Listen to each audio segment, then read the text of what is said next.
Bismillahirrahmanirrahim. My dear students, Assalamu alaikum. You are watching Math with Yasir Fahad, and today we have to discuss very important 4 points which are related to the matrices here.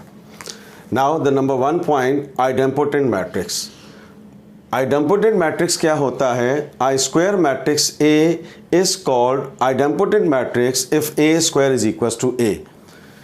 यानी कि अगर आपको matrix A दिया हुआ है, उसको अगर हम उसी मैट्रिक्स से मल्टीप्लाई करें और मल्टीप्लाई करने से वही मैट्रिक्स आ जाए, तो उस मैट्रिक्स को हम कहेंगे idempotent matrix.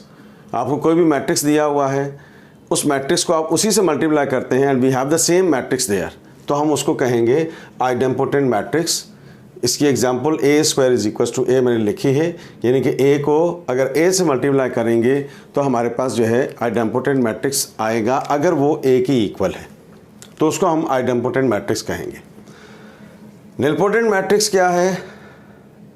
A nilpotent matrix is a square matrix A such that A power P is equal to 0। यानी कि अगर हम कोई भी आपको एक मैट्रिक्स दिया हुआ है, आप उसको उसी से मल्टीप्लाई करें, अगर 0 आ गया तो ठीक है, नहीं तो फिर आगे बढ़ेंगे, दोबारा उसको उससे मल्टीप्लाई करेंगे तो ए क्यूब आ जाएगा, A4। जैसे ही हमारे पास नल मैट्रिक्स आएगा, जैसे ही हमारे पास नल मैट्रिक्स आएगा तो उसको हम कहेंगे निलपोटेंट मैट्रिक्स, और वो जो P होगा that will be the positive integer number 1, और उसको हम कहेंगे इंडेक्स और डिग्री ऑफ निलपोटेंट मैट्रिक्स।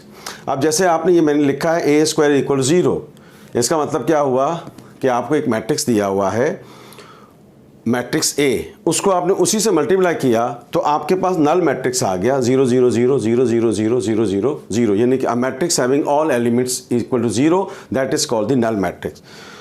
तो A square is equal to 0 आ गया, तो दैट मीन्स ये 2 जो है that will be the degree of the nilpotent matrix, और उसको हम क्या कहेंगे? Nilpotent matrix. अब ये ज़रूरी नहीं है कि वो पावर 2 ही हो सकता है कि आप उसको 3 टाइम्स मल्टीप्लाई कर रहे हो, 4 टाइम्स मल्टीप्लाई कर रहे हो, तो जो पावर बनेगी वो उसकी डिग्री कहलाएगी निलपोटेंट मैट्रिक्स की।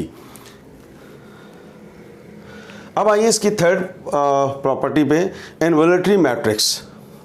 आई square matrix A is called is said to be involutory matrix if A square is equal to I.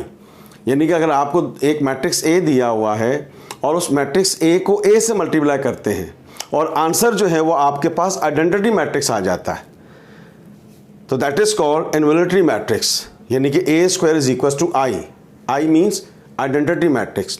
यानी कि आपको एक मैट्रिक्स दिया हुआ है ए, आप उस मैट्रिक्स को उसी से मल्टीप्लाई करते हैं तो आपके पास आइडेंटिटी मैट्रिक्स आ जाता है, तो उसको हम कहेंगे इनवॉल्यूटरी मैट्रिक्स। लास्ट पॉइंट पे आइए, that is the periodic matrix. Periodic matrix क्या है? अ square matrix A is called a periodic matrix if a power k plus 1 is equals to a, where k is called its period of a। इसका क्या मतलब हुआ? यानी कि हम a को a से मल्टीप्लाई करेंगे, अगर a नहीं आया तो फिर दोबारा उसको a से मल्टीप्लाई करेंगे, फिर उसको तीसरी दफ़ा मल्टीप्लाई, उस वक्त तक हम उसको मल्टीप्लाई करते रहेंगे जब तक कि वो सेम मैट्रिक्स नहीं आ जाता।